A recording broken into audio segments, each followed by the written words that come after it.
విశాఖపట్నం ఎంపీగా నేను గెలవడం ఖాయమని అన్ని రిపోర్ట్స్. 4 ఓట్లు వచ్చాయి అక్కడ.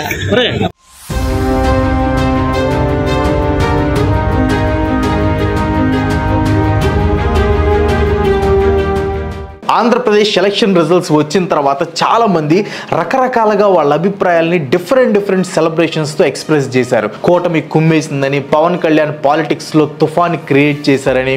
వెల్ అండ్ గుడ్, బాగుంది. కానీ నిజంగా ఎలక్షన్స్ చాలా ఫెయిర్గా జరిగాయి అని మీరు అనుకుంటున్నారా? అందరికీ న్యాయం జరిగింది అనుకుంటున్నారా? అస్సలు లేదు. ఎందుకంటే మీరు ఒక మంచి పొలిటీషియన్ని మీ చేతులతో ఓడించారు. ఎంతో చెయ్యాలని ఆయన పాలిటిక్స్లోకి వస్తే ఆయన్ని పూర్తిగా నిరాశపరిచారు. ఆయనే డాక్టర్ కేఏ పాల్ గారు.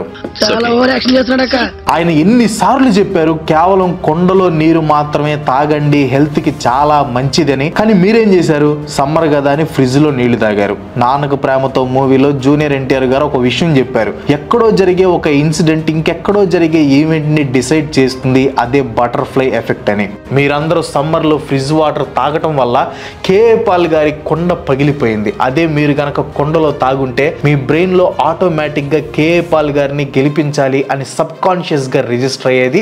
ఇలా జరగటం చాలా చాలా బాధాకరం. ఒక సగటు ఏపీ సిటిజన్ గా మనం ఒక మంచి పొలిటీషియన్ ని గెలిపించలేనందుకు చాలా గర్వపడాలి.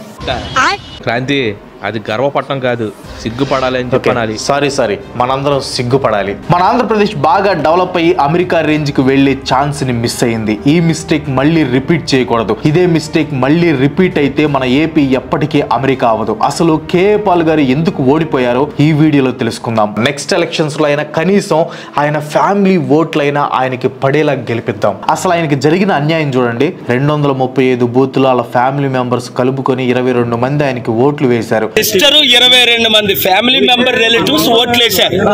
4 ఓట్లు వచ్చాయి అక్కడ. మరి ఆ బూత్ లో కేవలం 4 ఓట్లు రావడం ఏంటి చెప్పండి? ఓట్ల విషయంలో నిజంగా ఏదైనా ఫ్రాడ్ జరిగిందా, లేక వాళ్ళ ఫ్యామిలీయే ఆయనకి ఓటు వేయలేదా అనే విషయం మీరు కూడా ఆలోచించాలి. విశాఖపట్నం నుంచి ఎంపీగా పోటీ చేసిన కేఏ పాల్ గారికి కేవలం 7696 ఓట్లు మాత్రమే వచ్చాయి. ఎందుకు? First one, unfair politics. 175 seats లో కేఏ పాల్ గారు కేవలం గాజువాక నుంచి మాత్రమే పోటీ చేశారు. అక్కడే ఆయన మిత్రులు కూడా పోటీ చేశారు. వాళ్ళు కేఏ పాల్ గారికి ఏం చెప్పారంటే, మీరే గెలుస్తారు. 1, స్టీల్ ప్లాంట్ అమ్మకాన్ని ఆపింది మీరే. 2, 60,000 క్రిస్టియన్ ఓట్లలో 40 నుంచి 45,000 ఓట్లు మీకే పడ్డాయి. 3, మినిమం 100 కంపెనీలు తీసుకొచ్చి ఉద్యోగాలు ఇస్తాం అన్నందుకు మీకు మినిమం 30,000 ఓట్లు పడ్డాయి. ఇలా కనీసం 1,10,000 ఓట్లు పడ్డాయని 10 సర్వేల్లో లోకల్ మీడియా రుజువులతో సహా చూపించింది. పోనీ పాల్ గారు ఈ ప్రిడిక్షన్ లో 50% తప్పనుకున్నా గానీ ఎంత కాదనుకున్నా 55,000 ఓట్లు ఆయనకి పడాలి. 4 ఓట్లు వచ్చాయి అక్కడ. మరి అవన్నీ ఏమయ్యాయి, ఎక్కడికి వెళ్ళాయి? అసలు ఈ ఇష్యూని పాల్ గారు వదలరు, ఈవీఎంలు ట్యాంపర్ అయ్యాయి అని కోర్టుకు వెళ్లి మరి తేల్చుకోబోతున్నారు. విశాఖపట్నంలో తెలుగుదేశం పార్టీ నుంచి పోటీ చేసిన భరత్ గారికి 9 లక్షల ఓట్లు పడ్డాయి. 5 లక్షల మెజారిటీతో ఎంపీగా గెలిచారు. ఎలా గెలిచారు? కేఏ పాల్ గారికి పడాల్సిన ఓట్లన్నీ ఆయనకి పడ్డాయి. అంత మంచి చేయాలనుకున్న పాల్ గారికి ఇలా జరగటం న్యాయమేనా? మీరు చెప్పండి. పాల్ గారు ఈ ఇష్యూ గురించి మాట్లాడుతూ, ఇది నిలువు దోపిడీ. అమెరికాలో దొంగతనాలు జరుగుతాయి. వాళ్ళు మాస్కులు వేసుకొని, గ్లోవ్స్ వేసుకొని, గన్స్ తో వచ్చి దొంగతనాలు చేస్తారు. కానీ ఇక్కడ మాత్రం తెల్ల షర్టు, తెల్ల పంచ వేసుకొని, మాస్కులు లేవు, గ్లోవ్స్ కూడా లేవు, పట్ట పగలే ఇంత దోపిడీ చేశారు అని చెప్పారు. ఇక్కడ మన గజ దొంగలు ఏం చేశారంటే, మాస్కులు వేసుకోలేదు, బ్లౌజులు వేసుకోలేదు, గ్లౌజులు ఏమీ వేసుకోలే, డైరెక్ట్ గా తెల్ల బట్టలతో ఇంక ఎలక్షన్లు దాడులు చేసి గెలిచారు. టీడీపీ తరపున పోటీ చేసిన భరత్ గారు అసలు గెలవలేరు అనుకున్నారు పాల్ గారు. అలా అనుకోవడానికి రీజన్ ఏంటంటే, సుమన్ అని ఒక అతను ఉన్నాడు. ఆయన వైజాగ్ బార్ అసోసియేషన్ ప్రెసిడెంట్. ఆయన పాల్ గారి దగ్గరికి వచ్చారు. ఆయన దగ్గర వైసీపీ ఏజెంట్ కూడా ఉన్నారు. ఆయన ముందు సుమన్ ఏం చెప్పాడంటే, పాల్ గారు మీకు మాకే టగ్ ఆఫ్ వార్ అని అన్నాడు. అప్పుడు పాల్ గారు ఏమన్నారు తెలుసా? అసలు మీకు మాకు టగ్ ఆఫ్ వార్ అని ఎలా అనుకుంటున్నారండి? మీకు 4 లక్షల ఓట్లు దాటవో, వైఎస్ఆర్సీపీ అభ్యర్థి ఝాన్సీ గారికి 4 లక్షల ఓట్లు దాటవు. కానీ నాకు మాత్రం తక్కువలో తక్కువ ఈ 14 లక్షల ఓట్లలో 5 లక్షలు వస్తాయి. ఇంక మీకు మాకు టగ్ ఆఫ్ వార్ ఎక్కడా అని అన్నారు. అప్పుడు సుమన్ గారు ఏమన్నారు తెలుసా? మీరు ఇంత కాన్ఫిడెంట్ గా ఉన్నారు కాబట్టి మేము అసలు యాక్టివ్ గా లేము సార్, ఎలాగో మీరే గెలుస్తారు అని అన్నారు. అందుకే మేము ఇంత యాక్టివ్ గా లేమని ఎప్పుడైతే నేను బాయ్కట్ చేస్తున్నానో బాధతో మేమందరం ఉంటుండగా, జ్యోతి, మమత, అనిత వీళ్ళందరూ ఉంటుండగా, మా ఏజెంట్లు ఉంటుండగా ఆయనే చెప్పారు. ఇది విన్నాక పాల్ గారు చాలా కాన్ఫిడెంట్ గా ఉన్నారు. కానీ ఏమైంది? రివర్స్ అయింది. అసలు ఎలా జరిగింది ఇదంతా అంటే, దేవుడు సాక్షిగా ఆయన ఓట్లన్నీ భరత్ గారికి ట్రాన్స్ఫర్ అయ్యాయి. ఆ 25% నుంచి ఇలాగ ట్రాన్స్ఫర్ అయ్యాయి. దేవుడి సాక్షిగా ఆయన చెప్పడం 10 మంది విన్నారు. మా ఓట్లు అలాగ ట్రాన్స్ఫర్ అయిపోయాయి. నిజంగా ఇలాంటివి విన్నప్పుడు చాలా ఆశ్చర్యంగా, బాధగా ఉంటుంది. ఈ ప్రపంచానికి శాంతిని తీసుకొచ్చిన ఆయనకి ఇలా మనశ్శాంతి లేకుండా చేశారు. యూత్ కి ఎంప్లాయ్మెంట్ ఇస్తాను అని చెప్పినా కూడా యూత్ ఓటేయలేదు. ఎంప్లాయ్మెంట్ అంటే గుర్తొచ్చింది, CMIE రిపోర్ట్ ప్రకారం మన ఇండియాలో యూత్ అన్ఎంప్లాయ్మెంట్ రేట్ వచ్చేసి 45%కి చేరుకుంది. దీనికి మెయిన్ రీజన్ సరైన స్కిల్స్ లేకపోవడం. మార్కెట్లో హై శాలరీ జాబ్స్ ఆఫర్ చేసే టెక్నాలజీస్ చాలా ఉన్నాయి. ఫర్ ఎగ్జాంపుల్ డేటా సైన్స్ తీసుకోండి. ఇండియాలో job listings for data science 29% increase అయింది. 2026 నాటికి డేటా సైంటిస్టులకి గ్లోబల్ డిమాండ్ 200% పెరగనుంది. ప్రజెంట్ డేటా సైన్స్ అనేది బూమింగ్ టెక్నాలజీ, చాలా డిమాండ్ ఉన్న జాబ్ ప్రొఫైల్ కూడా. ఇన్ కేస్ మీరు కూడా మీ కెరియర్ ని డేటా సైన్స్ లో బిల్డ్ చేద్దాం అనుకుంటే మీకు ఓడిన్ స్కూల్స్ బూట్ క్యాంప్ ని సజెస్ట్ చేస్తాను. ఇది live instructor lead boot camp, mock interviews ఉంటాయి, డెడికేటెడ్ జాబ్ అప్లికేషన్ పోర్టల్ కూడా ఉంటుంది. బెస్ట్ పార్ట్ ఏంటంటే అంత ప్రాజెక్ట్ బేస్డ్ లెర్నింగ్ ఉంటుంది. అండ్ కోర్స్ ఫీజులో 2 ఆప్షన్స్ ఉంటాయి. ఫస్ట్ ఆప్షన్ వచ్చేసి pay full course fee 75,000 plus GST. దీంట్లో EMI ఆప్షన్ అవైలబుల్ గా ఉంటుంది. 10,000 వరకు ఎర్లీ బర్డ్ ఆఫర్ కూడా ఉంది. అండ్ నాకు నచ్చిన ఆప్షన్ అయితే సెకండ్ది, pay 40,000 plus GST in advance and attend full course. Odin School ద్వారా మీకు జాబ్ వచ్చిన తర్వాత మీ యాన్యువల్ CTCలో 10% పే చేయాలి. నెక్స్ట్ బ్యాచ్ వచ్చేసి జూన్ 29న స్టార్ట్ అవబోతుంది. వీళ్ళకి 500కి పైగా హైరింగ్ పార్ట్నర్స్ ఉన్నారు. అండ్ 4,000కి పైగా యాక్టివ్ లెర్నర్స్ కూడా ఉన్నారు. చాలా సక్సెస్ స్టోరీస్ కూడా మీరు ఇక్కడ చూడొచ్చు. ఇన్ కేస్ మీకు కూడా డేటా సైన్స్ లో ఇంట్రెస్ట్ ఉంటే ఈ ఫామ్ ని ఫిల్ చేసేయండి, వాళ్ళు మీకు కాల్ చేస్తారు. దీనికి సంబంధించిన లింక్ కింద డిస్క్రిప్షన్ లో పిన్ చేసిన కామెంట్స్ లో ఉంటుంది. ఇంట్రెస్ట్ ఉన్న వాళ్ళు వెంటనే చెక్ చేయండి. Now get back to the video. Second one అతి తెలివి. కూటమిలో TDP పార్టీ ఉంది, జనసేన పార్టీ ఉంది, అలాగే BJP పార్టీ కూడా ఉంది. కానీ కేఏ పాల్ గారి లాజిక్ ఏంటంటే 1% రావాల్సిన BJPకి ఈసారి ఎక్కువ ఓట్లు పడ్డాయి. తెలంగాణలో BJPకి ఈసారి ఓట్ షేర్ పెరిగింది. మరి తమిళనాడులో ఎందుకు రాలేదు? ఎందుకంటే అక్కడ స్టాలిన్ ఉన్నాడు కాబట్టి. కానీ ఇక్కడ ఆంధ్రాలో స్టాలిన్ లాంటి వాళ్ళు లేరు. సో ఈజీగా దోచుకున్నారు. ఇంతకన్నా రుజువే ఉంది పాల్ గారి ఓట్లు లాక్కున్నారు అని చెప్పడానికి. ఏం మాట్లాడుతున్నారా నువ్వు? నీకేమైనా బుర్రున్నదారా? పాల్ గారు ముందు నుంచి అందరిని హెచ్చరిస్తూ వచ్చారు. ఎలాగైనా సరే BJP మళ్ళీ అధికారంలోకి వస్తుంది, మోడీయే మరల ప్రైమ్ మినిస్టర్ అవుతారు, చూస్తూనే ఉండండి అని చెప్పారు. జరిగిందా లేదా? జరిగింది. ఎలక్షన్స్ కి ముందే ఆయన చెప్పగలిగారంటే ఎంత తెలివి ఉన్నట్టు.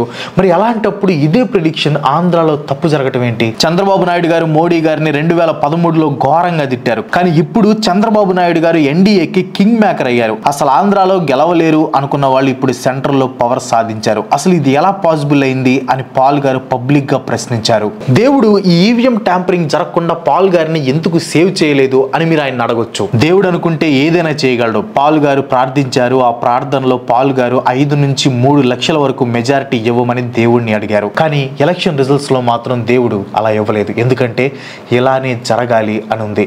అదే ఆయన MP అయి ఉంటే ఆయన కట్టుబడి ఉండాలి. ఒక MP అయితే మాట్లాడలేను, చాలా విషయాలు కట్టుబడి ఉండాలి. విదేశాలు 200 దేశాల్లో అభివృద్ధి చేయలేను. అందుకే దేవుడు ఆయనకి ఇలా చేశారనమాట. ఇదంతా దేవుడు ఆడించిన లీల. అందుకే పాల్ గారు ఓడిపోయారు. లేకుంటే ఖచ్చితంగా గెలిచేవారు. Third one good intention. చాలా మంది అంటూ ఉంటారు పాలిటిక్స్ లో మంచితనం పనికిరాదని. పాల్ గారిని చూస్తే అది నిజమే అనిపిస్తుంది. పైకి స్టైల్ గా డ్రెస్సులు వేయటం లేదా యాటిట్యూడ్ చూపించడం ఇది కాదండి హీరో లక్షణాలు. ఒక హీరో అంటే 10 మందికి ఉపయోగపడాలి. సాధ్యం కానిది సాధ్యం చేసి చూపించాలి.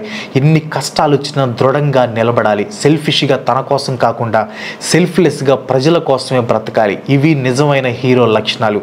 మీరు సరిగ్గా గమనిస్తే ఈ హీరో లక్షణాలన్నీ కేఏ పాల్ గారిలో ఉన్నాయి.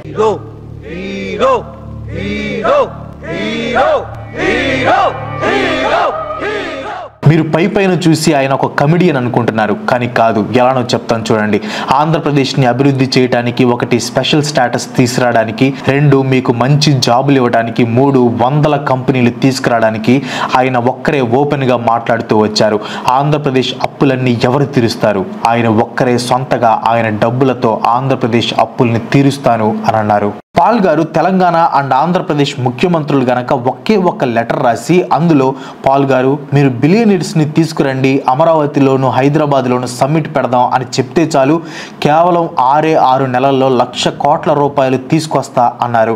ఆంధ్రప్రదేశ్ రాష్ట్రానికి 1,00,000 కోట్లు, తెలంగాణ రాష్ట్రానికి 1,00,000 కోట్లు లేదా 100 కంపెనీస్ తీసుకొస్తాను అన్నారు. అది కూడా కేవలం 6 నెలల్లోనే పూర్తి చేసి చూపిస్తా, ఒకవేళ తేకపోతే ఆయన్ని తెలుగు ప్రజలు లైఫ్లో నమ్మకండి అని అన్నారు. ఆయన్ని గెలిపించి ఉంటే 6 నెలల్లోనే మన ఆంధ్రప్రదేశ్ రాష్ట్రం అప్పు తీరిపోయేది, యూత్ కి ఎంప్లాయ్మెంట్ దొరికేది. సంగారెడ్డి దగ్గర 1,200 ఎకరాల భూమి ఉంది, 350 గదులు ఉన్నాయి, మంచి హాస్పిటల్ చారిటీ సిటీలు నేను చేసిన 3,10,000 అనాథులకు నేను చదివించాను, 40 లక్షల వితంతులు నేను భోజనం పెట్టాను. ఇదే హైదరాబాద్ సిటీలో 53,000 మంది వితంతులకు ప్రతి నెల డబ్బు 20-30 సంవత్సరాలు పంపించాను. ఇన్ని చేసిన పాల్ గారికి ఆయన చెప్పినవన్నీ చేయడానికి ఎంతసేపు? వివేకంతో ఆలోచించండి.